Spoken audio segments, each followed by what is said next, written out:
Jimmy! Have you ever seen that in South Park? Jimmy!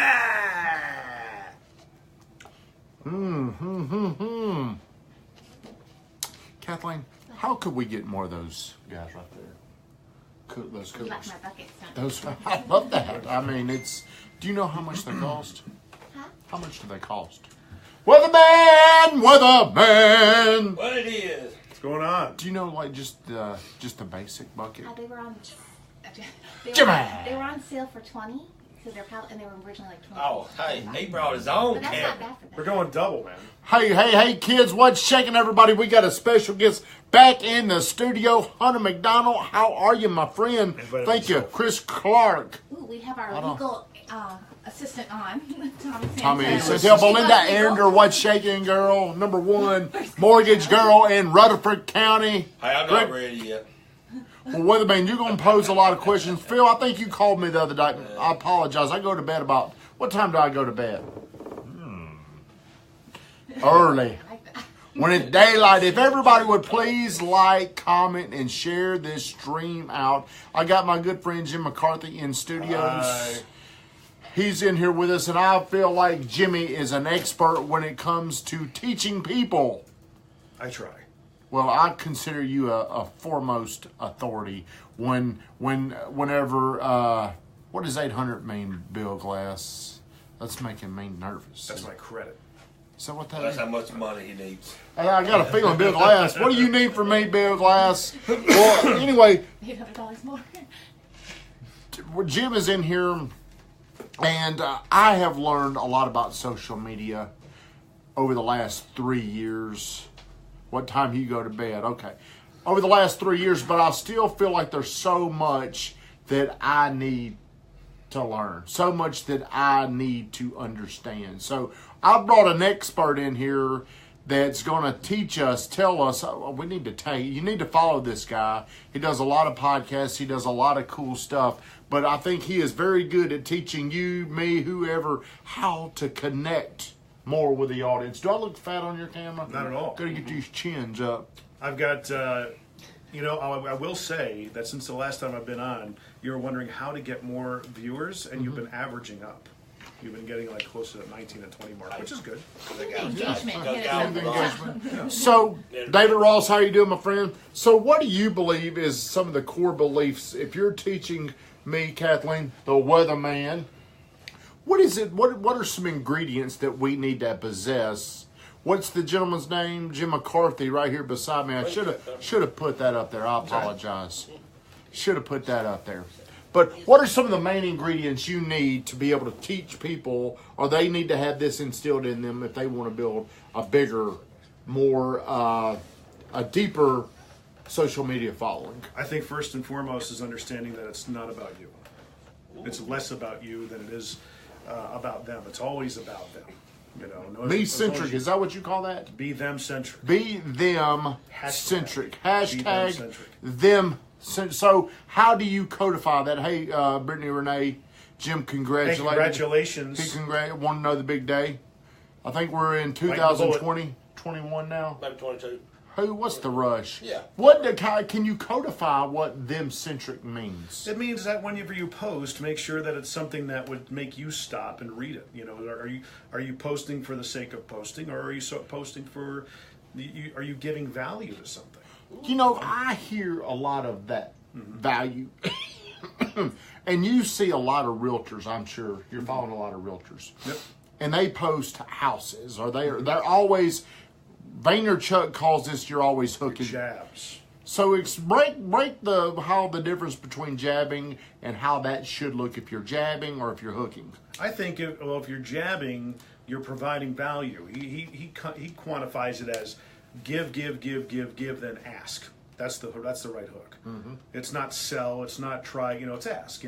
His whole thing is that he just gives information and has for years. He's had several best-selling books over time, and then eventually, when those books do come out, he says, "Hey guys, I've got a book coming out. Buy 10, 15, 20 copies of the book, and help me get onto the Amazon bestseller list, the New York Times bestseller list." And that's his ask. His is a legacy think. He's not transactional. He's a there's two different types of advertising and marketing. Typically, transactional and relational. Okay, whenever you build trust on something, telling the story, shotgun blasting it out, it's a relational play. If you're constantly right hooking and asking for sales and come on and buy this and that, that's transactional. I've got a great one, Calcutta Kyle. Provide a story along with a picture of the house, something that will connect with the audience. Storytelling always helps. We try to do that. We try to position them emotionally with that house. Yeah. Giving facts about the house, they can get that anywhere.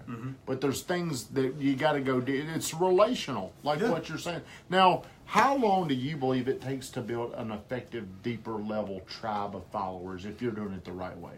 Well, that's an interesting question. My recent podcast, I had a guest on who's helping me do that for my Instagram, and he talked about how it took him 5 to 7 months to get a guy from 1,000 to 9,000 Instagram followers, but they do it in such a way where it's somewhat organic and it's somewhat, they're not just bots going out and getting, they're actual somewhat intrinsic, relational, organic people. What is bots? Who are going to, Robot, just people they just that go out and just grab whoever it may be. Yeah. And basically you're going to get a lot of people who jump on board who happen to may be interested in what you're doing.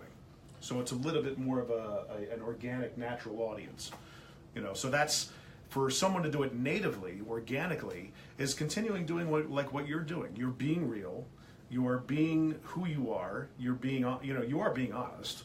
Your Thursday night shows are completely raw and honest. And how many people do you get watching those? You probably get more people watching those than you do on the morning. I think so.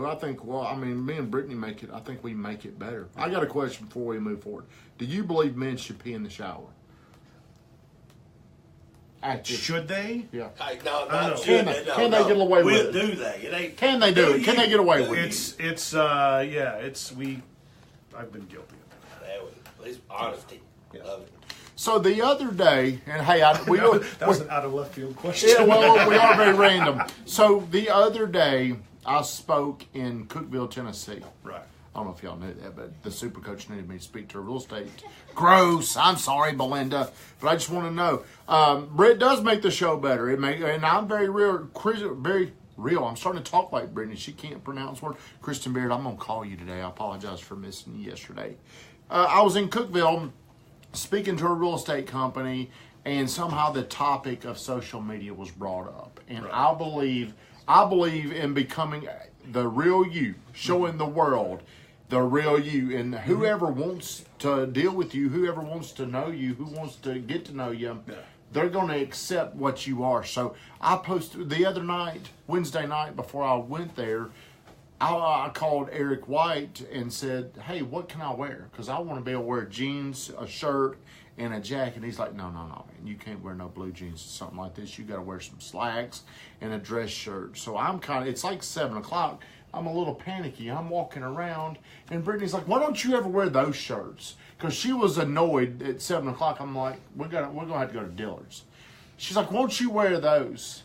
And I had one little drink. I said, you want to know why? And I put it on, and it was so tight. And I took a picture and posted. I don't know if you saw it. I did. So I don't like to be fat. I mean, I hate that I'm fat. But I was telling the audience that in Cookeville, and after this woman come up, she's like, don't you worry. She's talking down to me. Don't you worry that people aren't going to take you as serious. And she whispered, they're not going to take you as serious. They can't hear you. Oh, hey, she was whispering. But you know what? I'm like, hey, I'm looking for people that are looking for me. And I think we all agree whenever we're doing business with people, it's a lot harder if I've got to do business with somebody to where I've got to go into acting. So I'm going to be me. What is your opinion of that? I think I can agree with you there, and I think it comes back to what we discussed previously the last time I was on, was basically looking at are you watching your stuff? A lot of people don't self-coach. They don't. I listen to every podcast I put out. Like on the way here, I'm listening to the one I just did on Sunday with Jeremy Bishop from I Come Up Marketing. He does Robert Sislow's stuff. He's doing my stuff now. He's really they're great at what they do. But I listen back to everything. Yep. We got Tim Cooper jumping online. He's my business partner. Timmy. Great show. He's my business partner in the lighting business. Big Dot Lighting. LED Big Dot Lighting. I'll just throw it out. I've got some sweat marks. Can people see that because of the light? Well, now that you point them out, I hope your audience don't see me over here fat and sweating. all two people. David, stay good morning, my friend. So I know. But since you were on here last, you were down at Cardone's. You're down in Miami, right? Yeah, we went to went in late February. What was that like? It was cool. You know, it was really surprising. I was supposed to have Jared Glant on my podcast yesterday. We rescheduled to Friday, and he'll be hopefully everything goes right, next week's guest. But I was able to meet him. You know, you went down there. You know what it's like and everything. What surprised you about it? I was surprised a lot. What surprised me was how how much time Cardone spent out there and telling people how to do this kind of stuff, like with Kathleen. That's where he was most of the day. I was so fixated on him that, because to me, he's like my idol. So I was a day-to-day operation, like a business, and like a lot of those mega superstars you never even see. No, he's there. He's there all the time, right? Oh yeah, he was out there running the show. I mean, he sits down and he goes over. I mean, they've got so many people, and I think they just keep bringing on more. How many people were there when you were there? He probably had 40 to 50 people there. See, I feel like he's just continually to grow. So you walk in and you got Sislo, You have his people. I mean, I'm just impressed by how we showed up. You know, pretty much on time. We were there early. Went to the Starbucks around the corner. Got some coffee, some breakfast. And we showed up, and you know, I was in my mind logistically, okay, how am I going to set this up? I have my lights, I have my camera. I got to figure out where they want us, and we're going to shoot our podcast, Rich's podcast there, Pick Rich's Brain. And we ended up doing it in a studio. Didn't have to set up any lights. It was terrific. They rushed us in. This is the funny part. My wife we put the spotlight on her. She is just like, she freezes. So, were you a part of the morning meeting? Did they bring you in and do? No, they brought me in after that. We got to experience their 8 o'clock meeting as it unfolded, and it was just a big, just positive, rah-rah session, celebrating wins and everything. And they allowed us to introduce ourselves, and of course, Rich has a little bit of celebrity status that he brings along, so everybody's excited to have him there. When it got to my wife, I was like, and this is my wife, and she is terrified right now about saying anything. And of course, like on cue, they all start going, speech, speech. But I mean, I was really impressed by the culture. One of the cool things that the story brought back was how, and I guess it's kind of funny, but he was wanting a video, and then Cardone was like, hey. Yeah, this is how stupid I was. I get into my little meeting. I'm like, hey, man, can we do Facebook Live? Can I do it on my phone? He's like, hey, why don't you want it on mine? Dummy. Call me stupid. Why don't you want to get on my platform? Come on, man. Hey, Will Webb, what's up? David Stegg, thank you for getting on here. So what would you tell people? See, I've been doing this, I think, for about 3 years. And I'm surprised at how hard it is to build a following. Yeah. I'm very surprised at why don't I have 1,100 people on here right now. What should we even be focusing on? I mean, are we focusing on the wrong thing when we're focused on how many people like this, how many people watch this, how many views I get, how many comments? Engagement, I think we should be concerned with. You know, and answering and addressing a value proposition or value question that people are wondering about. I had a really online sandpaper conversation with Hank Norman. I reached out to him on Facebook, and he, I was trying to invite him on my podcast, and all of a sudden he starts listening to my stuff and starts ripping me to shreds over Facebook Messenger. And I'm like, dude, let's do this live. Lay me bare, rip me to shreds. And he goes. He's like, I don't think that would be fair to you. I said, I'm not looking for fairness. Try me. I get what you're saying. And his whole thing is like, address a problem. How are you going to solve my problem? And, you know, the more you do that, the thing is how many problems can you come up with? Dave Ramsey has one problem that he solves every single day that he can talk about in 6 minutes or less. It's just... Well, how do we talk about real estate and build an audience? I think people most just need to be aware that you're a real estate agent. I think realtors concentrate too much on the micro. What does that mean to in terms of, you know, well, here's my next house I got to sell. Telling the story about the house, that's cool and everything. I think realtors need to do more about being the mayor of their town. Go interview local business owners. Yes, Cousin Charlie has done that. Will Webb, do you have any questions for us? David Stagg, do you have any questions for us? Who else is on here? Do I know what I'm doing? Caleb Roth, you got any questions? But you're putting this out as an audio podcast, and I subscribed. How many different iTunes podcasts do you have? I don't We know. have one account, but all different shows. I So you don't. put it all under one account. We need to ask people to subscribe more often. You know, we haven't done that. Do you So recommend having different accounts? Well, the funny you mentioned that. Speaking of Cardone, he's consolidated all his shows into one account. It's all under the Cardone zone now. And when he first broached that, I was like, I don't know. I think that your topic-specific shows seem to make sense. You've trained your audience that on Monday your real estate show comes out, Tuesday is Power Players, Wednesday is Young Hustlers, or the G&E show, and then Thursday is Young Hustlers, and the Cardone Zone is where he just kind of does his thing on Friday. He's put everything underneath one. It's kind of a brilliant play because then all of a sudden it's concentrated. People just know to go there and subscribe there and comment and rate and things of that nature. I was really kind of wondering about that, you know. I mean, you also got to remember that when you are, you know, you're worried about viewers, the time that you broadcast, people are going to work, they're getting into work. Yeah. You know? And that's a big part of it too. In radio, we call them quarter-hour measurements. You know, typically listeners would listen from 8 to 8:15, 8:15 to 8:30, and that was how your ratings were based. You know? Caleb Roth, are you looking for less obscurity with people needing a realtor or other realtors? Of course. Yeah, I don't know. What is he? So, you know, you want to be less obscure. You want to be one of the first names. When people think of Murfreesboro Realtor, you want to be one of the first people that pop into their head. That's market segment relations. You know, that's people identifying if they say the category. If you own the top one or two spots. If I say soda, what comes to mind? Coke. Right. You know. Someone says Murfreesboro Realtor, you want to be one of those people that come up. Randy Allen, keep doing what you're doing. Consistency pays off. Thank you. Does. Thank you. Hey, Richard, thank you again for the donation, by the way. And watch your stuff. Learn from what you're doing. Always watch and listen I to your don't stuff. do that enough. Surprisingly, as much as I love to watch myself, but like you were saying a minute ago, these little morning scrums that we do, it is kind of like my little self-coach. Yeah. It helps me with my relationships. It helps me do anything. Mr. Taylor, how are you doing? Let's put a big plug out for Bushido School of Karate. Okay, so you're not... No, my show is not geared toward other realtors at this time, Caleb. At this time, I just want to become a more well-known person. Yeah. Me and the Weatherman and Jim and Cousin Charlie and Kathleen, my goal is for 140,000 people in this town to know me. What about outside of town? You just want Murfreesboro? Well, see, that's probably where I'm thinking wrong. Because in my little segmented brain, I'm thinking, well, the only people that can help me are Murfreesboro, which is wrong. I need to be thinking at a much higher level. But I always preach start in your own backyard. Yeah.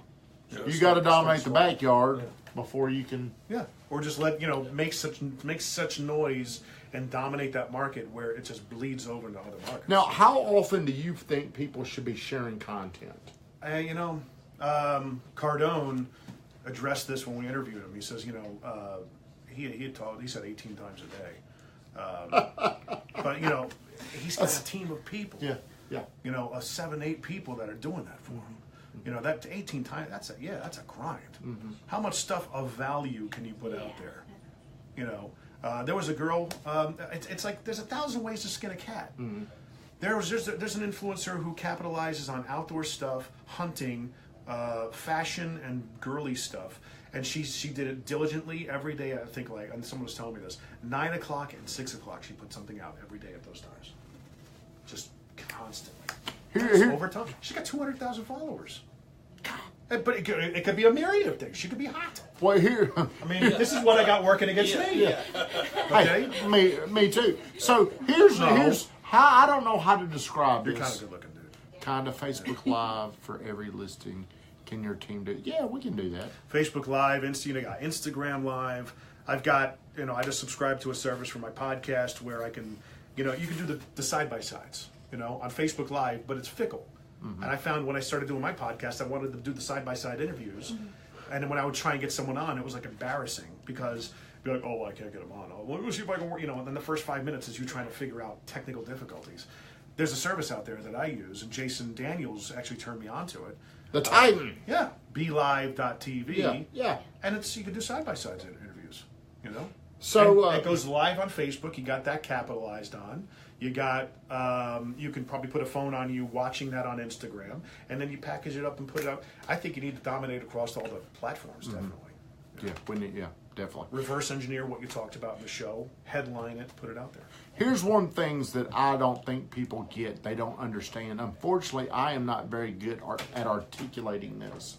I think whenever people are trying to put something onto their social media, in their mind, it wants to come across as perfect, and they're judging how the viewers are going to perceive it.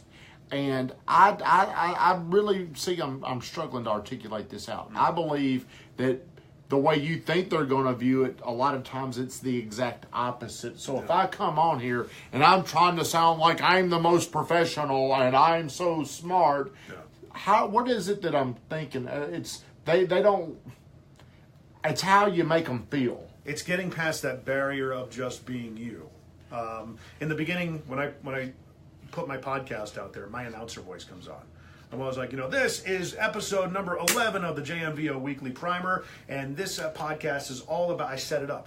And this week we've got so-and-so, blah, blah, blah, and then I fall into but that's years of training, of me being a radio guy and having that on-air persona and understanding that ultimately you're only talking to one person.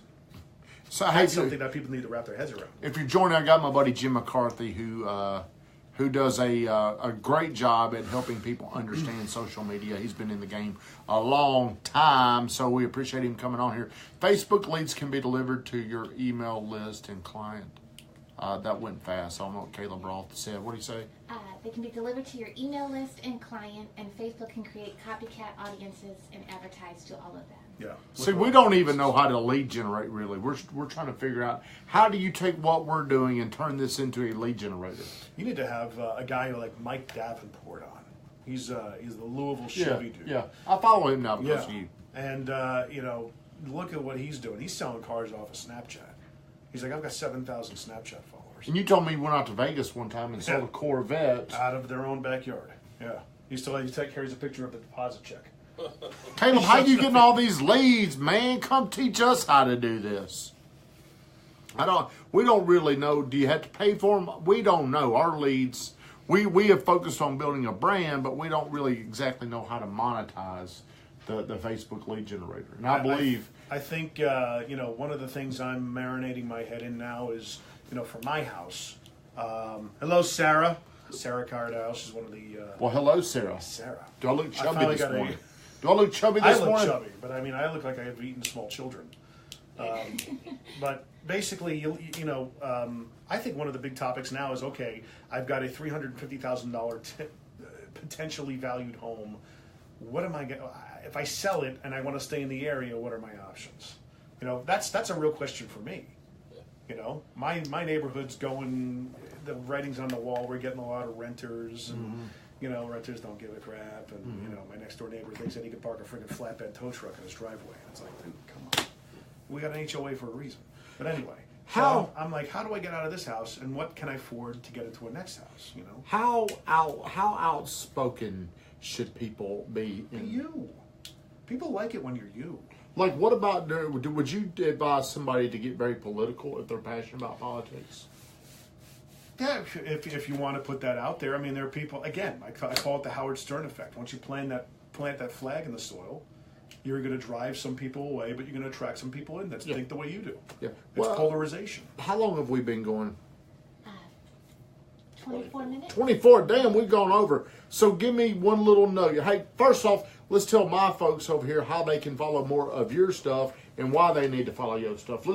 I need to give a punch, a hook. A jab. A jab. The JMVO Weekly Primer is my podcast, and we basically, I say basically too much. That's one thing that drives me nuts. It's all about just marinating your mind in good stuff. And some of the so the next, who do you think you're going to have on there next? Jared Glenn. So you're pretty sure you'll have him on there? Yeah, He is like probably the third in charge at Cardone. I think he's a close second. Behind Sherry? Yeah, Sherry's pretty much runs the place.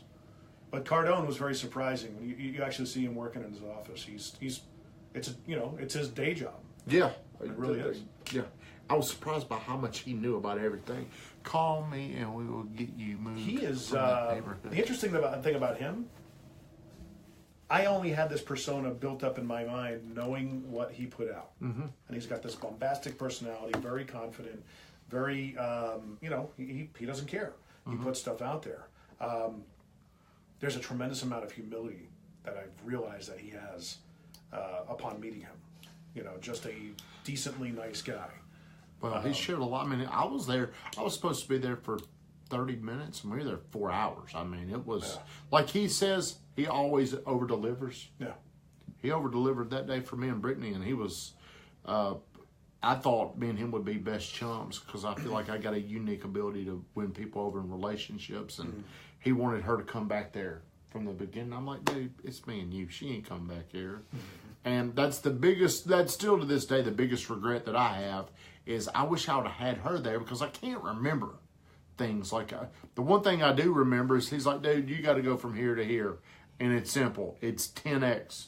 I got the 10X talk. So I think that's about all we have time for, but I do appreciate you coming on here.